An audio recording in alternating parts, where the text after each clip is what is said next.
नमः संस्कृताय। प्रिय विद्यार्थियों, यह अपठित गद्यांश का वीडियो आप लोगों के लिए बनाया जा रहा है। इसको ध्यान से देखें और समझें। मैट्रिक परीक्षा में अपठित गद्यांश के 2 प्रश्न आते हैं। पहला प्रश्न 7 अंक का होता है तथा दूसरा प्रश्न 6 अंक का होता है। दोनों प्रश्नों में एक एक विकल्प होता है। जो 7 अंक का होता है उसमें एक समुचित शीर्षक यानी अच्छा शीर्षक बनाने के लिए होता है, और जो 6 अंक का होता है उसमें शीर्षक बनाने के लिए नहीं होता है। पहला जो मैं आपको प्रश्न पत्र कराने जा रहा हूँ, ध्यान दीजिएगा, यह 2021 फर्स्ट सिटिंग का पेपर है। तो चलिए प्रारंभ करते हैं। सबसे पहले जो गद्यांश दिया हुआ होता है उसको ध्यान से पढ़ना होता है, क्योंकि इसी में उत्तर छिपा हुआ होता है। अपने पास से कुछ भी लिखना नहीं होता है। तो देखेंगे, ग्रामीणा दैनिक आवश्यकतानां पूर्ति तो ग्रामादेव कुर्वन्ति। गांव के लोग दैनिक आवश्यकताओं की पूर्ति तो ग्रामात एव, गांव से ही, पंचमी का रूप है ग्रामात, कुर्वन्ति मतलब करते हैं। ग्रामात ता का द हो गया है और एव था तो देव हो गया, ग्रामादेव।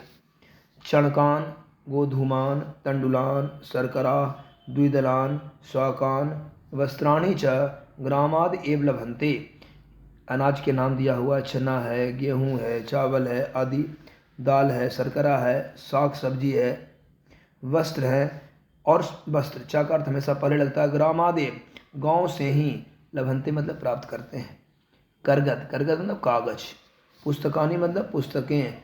तो समीपस्थम, समीप में स्थित। नगरम गत्वा, नगर जाकर। ए मतलब ही, क्रीणन्ति मतलब खरीदते हैं। उत्पादितम अधिकम अन्नम विक्रेतुम, उत्पादित यानी जो पैदा करते हैं अनाज, अधिकम अन्नम आवश्यकता से अधिक अनाज को, विक्रेतुम बेचने के लिए। समीपस्थम समीप में स्थित। मंडिम नयंती मंडी में ले जाते हैं। यदि ग्रामे गांव में विद्यालय नास्ति विद्यालय नहीं है, तदा तब ग्रामवासिनः गांववासी स्वबालान अपने बालकों को पढ़ने के लिए नगरेषु प्रेषयन्ति नगरों में भेजते हैं। चित्रपट आदि दर्शनार्थम सिनेमा आदि देखने के लिए। अपि मतलब भी, ग्रामीणा गांव के लोग, नगरम गच्छन्ति नगर जाते हैं। यदि एक एक शब्द का अर्थ आप अच्छे से समझ गए हैं तो आप इसका उत्तर बहुत आसानी से दे सकते हैं। पहला प्रश्न देखेंगे, ग्रामीणा दैनिक आवश्यकतानां पूर्ति कुतः कुर्वन्ति। गांव के लोग, ग्रामीण लोग दैनिक आवश्यकता यानी रोज की आवश्यकताओं की पूर्ति कहाँ से करते हैं। प्रश्नवाचक शब्द इसमें क्या है? कुतः। कुतः मतलब कहाँ से। तो उत्तर भी पंचमी में ही उत्तर होना चाहिए। कुतः कहाँ से, पंचमी में है प्रश्नवाचक शब्द, तो उत्तर भी पंचमी में ही होगा। कहाँ से करते हैं? तो ग्रामाद एव। प्रश्नवाचक शब्द कुतः है, उत्तर होगा पंचमी में उत्तर ग्रामात। इसका उत्तर होगा ग्रामात।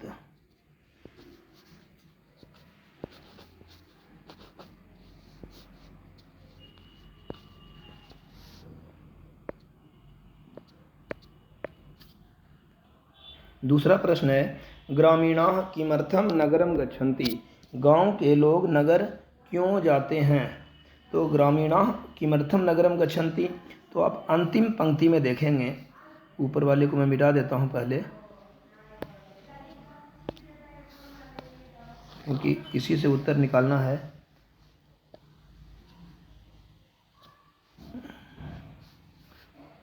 देखेंगे, गांव के लोग नगर क्यों जाते हैं, तो इसमें अंतिम वाक्य में दिया हुआ है, चित्रपट आदि दर्शनार्थम अपि ग्रामीणा नगरम गच्छन्ति। तो एक पदेन उत्तरत है, एक पद का मतलब होता है एक शब्द में। तो चित्रपट आदि दर्शनार्थम, इसका उत्तर एक का खा का उत्तर ये होगा। पूर्ण वाक्यन उत्तरत कहता है, ग्रामीणा नगरम गत्वा किम क्रीडन्ति। क्रीडन्ति, क्रीडन्ति मतलब खरीदते हैं। गांव के लोग नगर जाकर क्या खरीदते हैं। तो यहाँ पर दिया हुआ है करगद, पुस्तकानि तु समीपस्थम नगरम गत्वा एव क्रीणन्ति। यदि अच्छे से आपको अनुवाद बनाना नहीं आता है तो आप ज्यों कहते हो यहाँ से लेकर के यहाँ तक लिख दें, और यदि आप अनुवाद बना लेते हैं, बातों को समझ जाते हैं, तो अच्छा उत्तर होगा ग्रामीणाः नगरम गत्वा। किम शब्द यहाँ पर हटा देंगे और करगद पुस्तकानि क्रीणन्ति, यहाँ पर दो शब्द जोड़ देंगे। क्या क्या? करगद और पुस्तकानि, बस। क्रीणन्ति, ग्रामीणाः नगरम गत्वा, ग्रामीण लोग नगर जाकर क्या खरीदते हैं? तो ग्रामीणाः नगरम गत्वा करगद पुस्तकानि क्रीणन्ति। अगला क्या है? ग्रामीणाः समीपस्थां मंडीम किम नयन्ति। तो आप ये पूछा गया है गांव के लोग समीप में स्थित मंडी में क्या ले जाते हैं। तो आप यहाँ देखेंगे उत्पादितम अधिकम अन्नम विक्रेतुम समीपस्थां मंडीम नयन्ति। इसका उत्तर जो 2 का ख है, इसका उत्तर यहाँ से हो जाएगा उत्पादितम अधिकम अन्नम विक्रेतुम समीपस्थम मंडीम नयन्ति। और यदि आप अच्छा बनाना चाहते हैं तो आप इतना लिख सकते हैं ग्रामीणाः समीपस्थां मंडीम, किम हटा दीजिए, और उत्पादितम अधिकम अन्नम नयन्ति या विक्रेतुम। उत्पादितम अधिकम अन्नम विक्रेतुम, किम के स्थान पे लगा देंगे आप यहाँ से, तभी आपका उत्तर अच्छा बन जाएगा।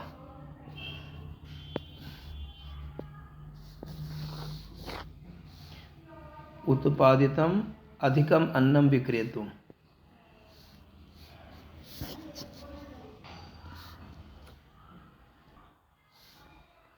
तो उत्पादितम अधिकम अन्नम विक्रेतुम, यहाँ तक याद रखिए इसको। और कहाँ से लिखेंगे? ग्रामीणाः समीपस्थां मंडीम उत्पादितम अधिकम अन्नम विक्रेतुम नयन्ति, बस। अगला है अस्य गद्यांशस्य एकम समुचितम शीर्षकम लिखत। तो इसका सबसे अच्छा उत्तर होगा ग्रामीण जीवनः, या उत्तर हो जाएगा ग्राम्य जीवनम। या तो ग्राम्य जीवनम कर दें और या ग्रामीण जीवनम, ग्राम्य जीवनम या ग्रामीण जीवनम, कुछ भी किया जा सकता है। दूसरा देखेंगे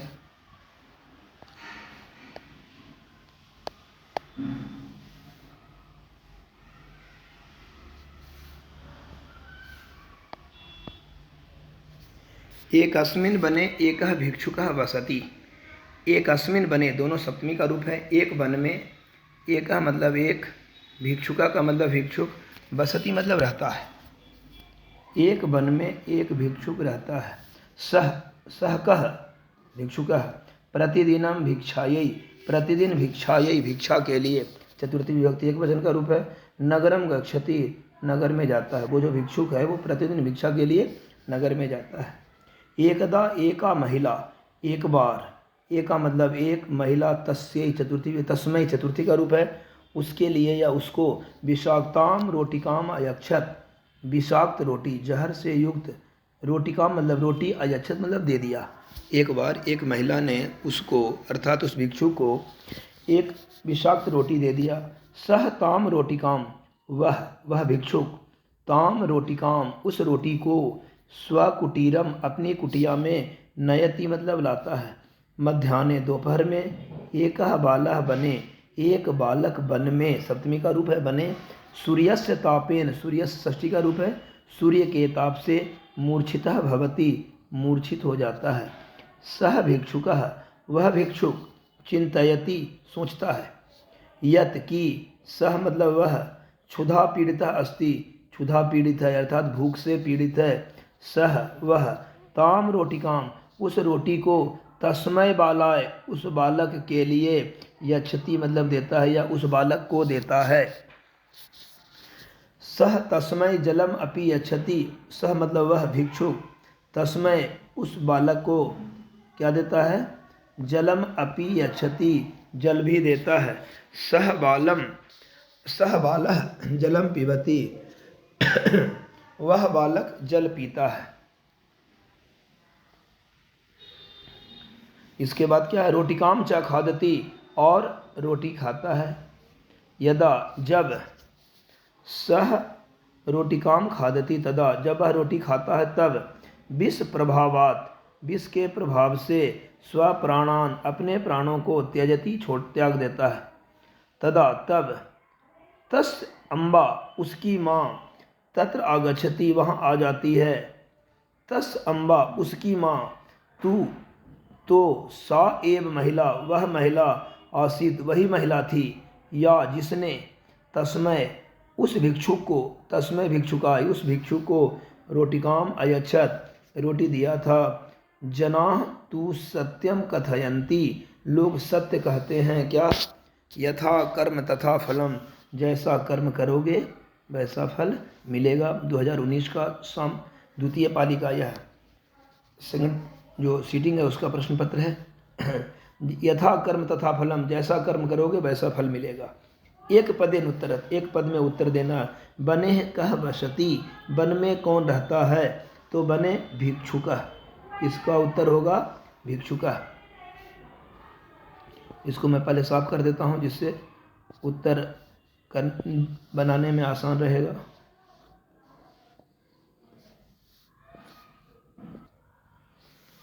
बने कह वसति, जैसा कि मैंने बताया था कि प्रश्नवाचक शब्द में जो लिंग, जो विभक्ति और जो वचन है, उत्तर भी उसी में होना चाहिए। तो वन में कौन रहता है, कह, भिक्षुकः, इसका उत्तर क्या होगा, भिक्षुकः। यहाँ आपको भिक्षुकः लिख देंगे, बिल्कुल सही उत्तर है। प्राणान कह त्यजति, प्राण कौन त्याग देता है, कह, प्रश्नवाचक शब्द में पुल्लिंग प्रथमा एक, तो बालः, प्राण कौन छोड़ देता है, त्याग देता है, तो बालः। वन में जो रहता था, नीचे दिया होगा, तदा अम्बा यदा जलम पिबती रोटिकाम खाती, यदा रोटिका तदा इस प्रभावात, तदा विष प्रभावात स्वप्राणान त्यजति, कौन त्याग देता है, तो बालः। ठीक है, अगला देखेंगे पूर्ण वाक्येन उत्तरत, अब पूरा वाक्य में उत्तर देना है। इन दोनों का उत्तर केवल एक एक शब्द में ही देना है और बाकी का उत्तर पूरा वाक्य में देना है। भिक्षुकः किम चिंतयति, भिक्षुक क्या सोचता है, तो यहाँ देखेंगे सह भिक्षुकः चिंतयति यत् सह सुधा पीड़ितः अस्ति। तो आप यहाँ लिखेंगे, या तो आप यहाँ से यहाँ पूरा भी उत्तर लिख सकते हैं, लेकिन अच्छा उत्तर नहीं माना जाएगा। यह माना जाएगा कि आपको अपनी शैली नहीं है, आपने गद्यांश की शैली में लिखा। तो अच्छा शैली होगा भिक्षुकः चिंतयति रहेगा, अंत में किम हट जाएगा, भिक्षुकः चिंतयति यत् सह यानी बालः क्षुधा पीड़ितः अस्ति, भिक्षुकः चिंतयति, भिक्षुकः किम हटा दीजिएगा, चिंतयति यत् कि सह बालः क्षुधा पीड़ितः अस्ति, भिक्षुक जो है यह सोचता है कि वह बालक भूख से पीड़ित है। अगला देखेंगे, बालः प्राणान कदा त्यजति, तो बालक अपना प्राण कब त्याग देता है, बालक की मृत्यु कब हो जाती है, तो आप लिखेंगे यहाँ इसका उत्तर, यदा सह रोटिकाम खादति तदा विष प्रभावात स्वप्राणान त्यजति, जैसा लिखा हुआ है ऐसा ही आप लिख देंगे। बालः प्राणान कदा त्यजति, तो बालः प्राणान यदा रोटिकाम खादति तदा विष प्रभावात त्यजति, ऐसा भी कर सकते हैं, या यह भी उत्तर बिल्कुल सही है, यदा सह रोटिकाम खादति, जब वह रोटी खाता है, तदा विष प्रभावात स्वप्राणान त्यजति। तीसरा गद्यांश देखेंगे, लोकमान्य तिलकः महान राजनीतिज्ञश्च आसीत्, लोकमान्य तिलक महान राजनीतिज्ञ थे। सह उद्घोषयत, उन्होंने घोषणा की थी या उन्होंने कहा था, स्वतंत्रता अस्माकं जन्मसिद्ध अधिकारः वर्तते, स्वतंत्रता हमारा जन्मसिद्ध अधिकार है। स्वराज्याय, अपने राज्य के लिए, सह मतलब वह, अति कष्टम, बहुत कष्टों को, असहत लंगलकार का रूप है, सहे, स्वराज्य के लिए उन्होंने बहुत कष्ट सहे। स्वतंत्रता बिना देशः सुखी न भवति, स्वतंत्रता बिना देश सुखी नहीं होता है। बिना के योग में द्वितीया तृतीया तथा पंचमी होता है, यहाँ पर वाक्य गलत दिया हुआ है। स्वतंत्रता के बिना देश सुखी नहीं होता है। कारागारे, कारागार में, जेल में। सह मतलब वह। गीता रहस्यम नामकम प्रसिद्धम पुस्तकम लिखत, जेल में वह या उन्होंने गीता रहस्य नामक प्रसिद्ध पुस्तक लिखी। अस्य महापुरुषस्य जन्म, इस महापुरुष का जन्म महाराष्ट्रस्य, महाराष्ट्र के रत्नागिरी नामनी स्थाने, रत्नागिरी नामक स्थान में अभवत मतलब हुआ था। वयम हम लोग, तस्मात् शिक्षा गृहणीयम हम लोगों को उनसे शिक्षा लेनी चाहिए। प्रश्नवाचक शब्द में आप देखेंगे तो प्रश्नवाचक शब्द में जो विभक्ति और वचन होता है वही विभक्ति और वचन उत्तर में भी होना चाहिए। तो देखें प्रश्न क्या है। पहला प्रश्न कहता है कह महान देशभक्त आसीत, कौन महान देशभक्त थे।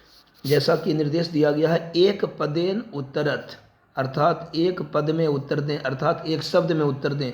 प्रश्नवाचक शब्द किम पुल्लिंग प्रथमा एक का है, उत्तर भी पुल्लिंग प्रथमा एक में होगा। कह लोकमान्य तिलकः, लोकमान्य तिलकः इसका उत्तर होगा। लोकमान्य तिलकः या लोकमान तिलकः, लोकमान्य तिलकः। अगला है स्वराज्याय सह किम अकरोत्, स्वराज्य के लिए सह किम असहत, स्वराज्य के लिए उन्होंने क्या सहा। तो स्वराज्य के लिए क्या लिखा हुआ है देखिएगा, किम, किम का उत्तर होगा अति कष्टम, स्वराज्य के लिए उन्होंने बहुत कष्ट सहे। तो किम अति कष्टम। अगला देखेंगे पूर्ण वाक्य में, इसका उत्तर पूर्ण वाक्य में दिया जाएगा। तिलकः कारागारे किम अकरोत्, तिलक ने कारागार में क्या किया।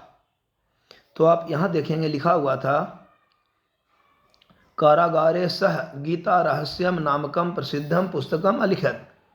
तो इसका उत्तर आप देंगे तिलकः कारागारे, प्रश्न से ही आप ये शब्द ले लें तिलकः कारागारे, और इसके बाद किम हटा देंगे और किम हटा करके लिखेंगे गीता रहस्यम नामकम प्रसिद्धम पुस्तकम अलिखत।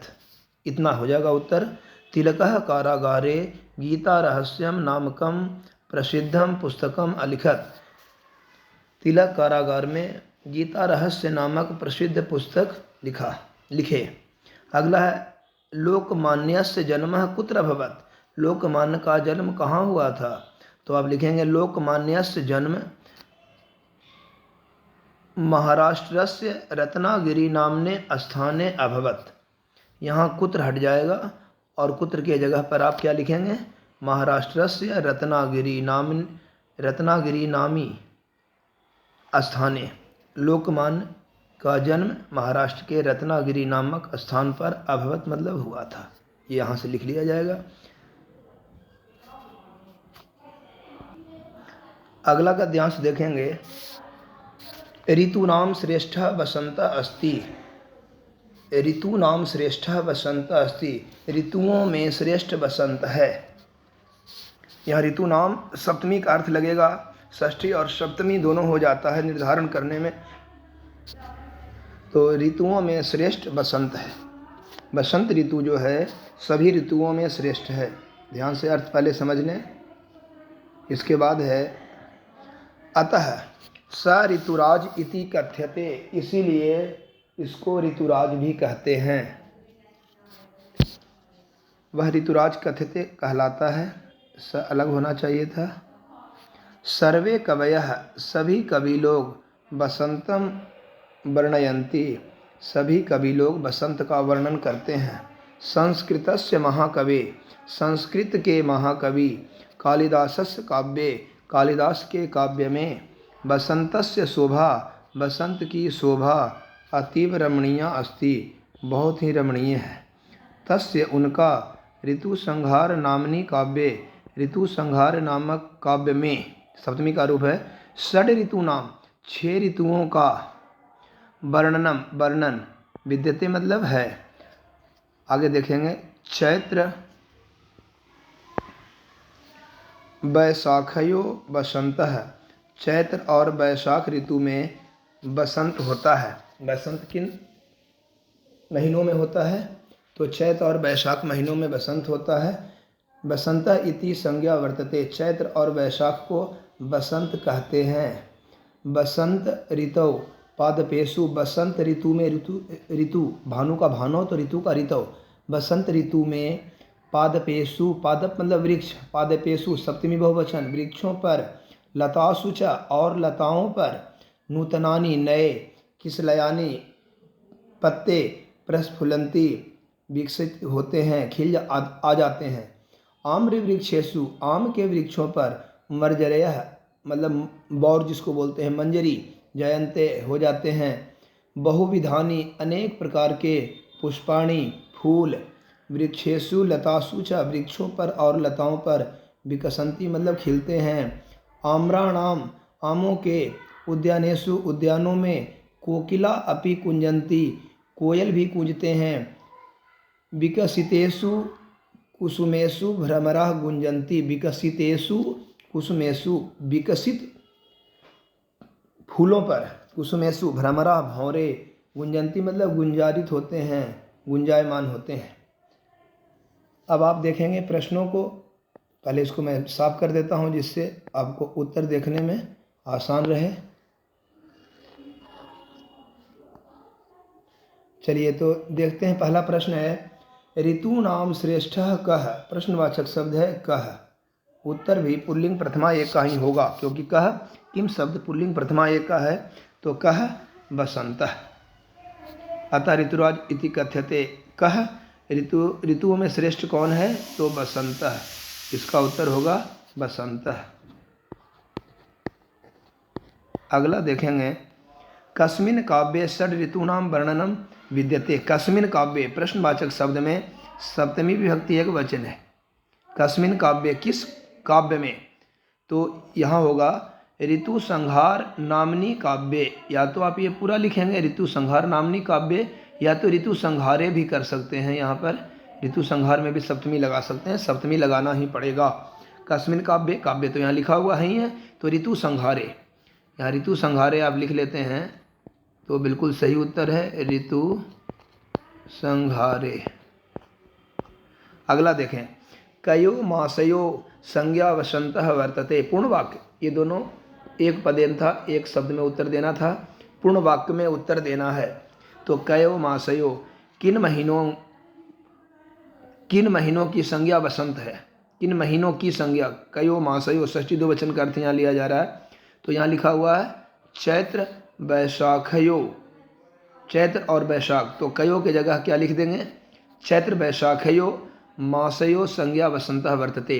केवल यहाँ पर कया हटा देना है, कयो, क्योंकि कयो षष्ठी दो वचन का है। उत्तर भी चैत्र वैशाखयो षष्ठी दो में ही यहाँ लिखा जाएगा। प्रश्नवाचक शब्द में जो विभक्ति वचन लिंग होता है उसी में उत्तर दिया जाता है। अगला देखेंगे, बसंतर्तौ किम किम भवन्ति। बसंतर्तौ, बसंत प्लस ऋतु, गुण संधि है, बसंत ऋतु में क्या क्या भवति मतलब होता है। तो यहाँ लिखा जाएगा बसंतर्तौ पादपेषु लतासु च नूतनानि किसलयानि प्रस्फुटन्ति। और भी बहुत कुछ लिखा हुआ है, चाहे तो पूरा वाक्य भी लिख सकते हैं यहाँ तक अंतिम तक, लेकिन इतना तो कम से कम लिख ही दीजिए। बसंत ऋतु में क्या क्या होता है, क्योंकि प्रश्न किम किम है तो एक से ज़्यादा उत्तर लिखना होगा। तो बसंतर्तौ अर्थात बसंत ऋतु, ये बसंत ऋतु करिएगा तो बसंतर्तौ नहीं, और बसंतर्तौ करिएगा तो बसंत ऋतु नहीं। पादपेषु लतासु च नूतनानि किसलयानि प्रस्फुटन्ति, और बसंत में क्या होता है, आम्र वृक्षेषु मर्जरयः जायन्ते, यहाँ तक लिख सकते हैं। अगला भी वाक्य अंतिम तक भी लिखा जा सकता है, बहुविधानि पुष्पाणि वृक्षेषु लतासु विकसन्ति, बहुत प्रकार के फूल वृक्षों और लताओं पे खिलते हैं, यहाँ तक लिख सकते हैं। और भी आगे लिखा जा सकता है, क्योंकि सभी कुछ बसंत ऋतु का ही वर्णन है।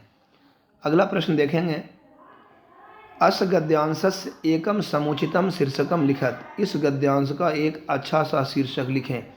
तो सबसे अच्छा ऋतुराज बसंत है या बसंत ऋतु, इससे अच्छा उत्तर नहीं हो सकता है। तो बसंत ऋतु या ऋतुराज बसंत लिखेंगे। आशा है आप लोगों को यह वीडियो अच्छा लगा होगा। आज यह मेरा पेन काम अच्छा से नहीं कर रहा था, थोड़ी परेशानी हुई। धन्यवाद, आप लोग इससे लाभ ले सकते हैं।